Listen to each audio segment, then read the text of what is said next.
Hello. इस video के अंदर हम देखेंगे कि how national income is calculated by using value added method.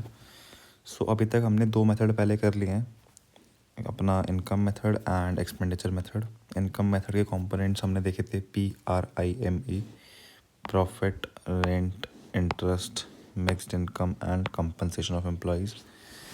Expenditure method के हमने कंपोनेंट्स देखे थे, private final consumption expenditure, government final consumption expenditure, gross domestic capital formation, net exports.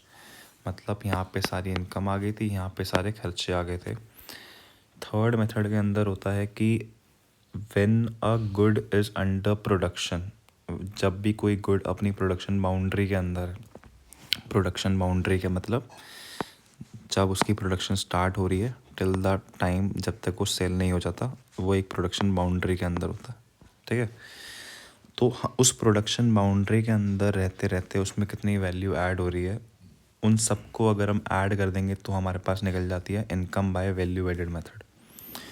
For example, इसको एग्जांपल से समझते हैं। एक फार्मर है जिसने वीट ग्रो करी एंड वो सेल कर दी 1000 रुपीज़ के अंदर एक मिल को। मिल ने फर्दर प्रोडक्शन करी और उसने जो बनाया उसने वो सेल कर दिया एक बेकर को। बेकर ने फर्दर केक्स वगैरह बनाए और उसने वो सेल कर दिए कस्टमर्स को। टोटल वैल्यू कितनी ऐड हुई? सबसे पहले फार्मर ने वैल्यू ऐड करी 0 से लेके उसको 1000 तक लेकर गया। ठीक है, 1000 रुपीज़ की वैल्यू ऐड करी फार्मर ने। उसके बाद 1200 रुपये पे बेची मिल वाले ने, मतलब 200 रुपये की वैल्यू ऐड कर दी। उसके बाद 1500 की बेची बेकर ने, मतलब 300 की वैल्यू और ऐड कर दी। टोटल वैल्यू कितनी होगी इस प्रोडक्ट की? 1500 रुपये।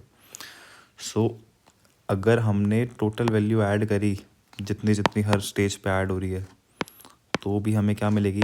National income by value added method. और या तो हम एक चीज़ कर सकते हैं, जब फाइनली जितने में वो गुड सोल्ड हुआ है उसकी वैल्यू ले ले डायरेक्टली। ठीक है, हम दोनों मेथड एक साथ फॉलो नहीं कर सकते। या तो हम ये वाला मेथड कर सकते हैं कि जिसमें हम हर वैल्यू को ऐड करें एट ईच लेवल, या तो हम वैल्यू ऑफ फाइनल आउटपुट ले लेते हैं। हम ऐसा क्यों करते हैं?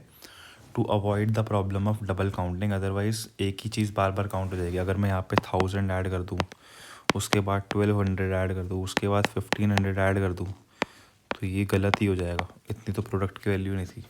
ओके, नेक्स्ट हम देखेंगे कि जो वैल्यू एडेड मेथड होता है उसका फॉर्मूला क्या होता है एंड इसके कंपोनेंट्स क्या होते हैं।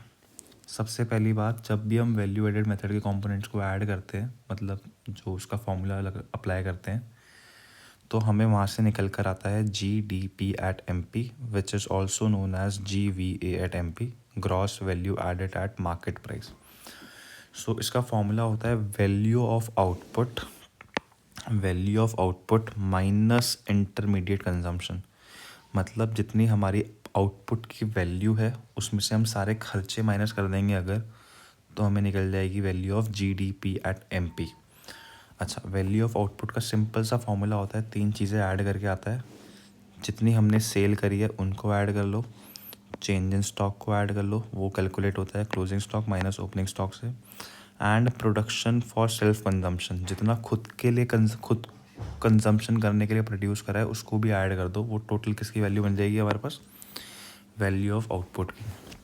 उसके बाद इंटरमीडिएट कंजम्पशन माइनस कर देंगे। इंटरमीडिएट कंजम्पशन में हम 2 चीज़ें हार्डली ऐड करते हैं।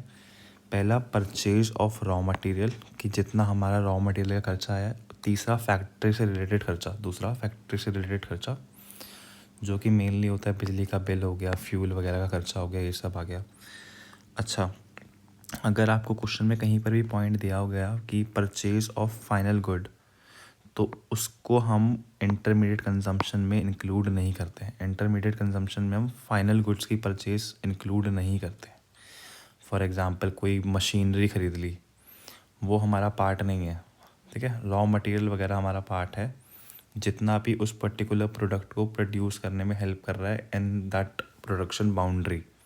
ठीक है, वैसे ही अगर सेल्स दे रखी है तो हमें उसको 2 चीज़ों में बाइफरकेट कर सकते हैं, डोमेस्टिक सेल्स एंड एक्सपोर्ट्स। अगर हमें ये 2 चीज़ें गिवन है तो हम ऐड करके नेट सेल्स पे आ सकते हैं। वैसे ही अगर हमें परचेज गिवन है तो उसको भी दो चीज़ों में बाइफरकेट कर सकते हैं, डोमेस्टिक परचेज एंड इम्पोर्ट्स। तो डोमेस्टिक परचेज प्लस इम्पोर्ट्स को ऐड कर देंगे तो नेट परचेज मिल जाएगी हमें, ठीक है ना।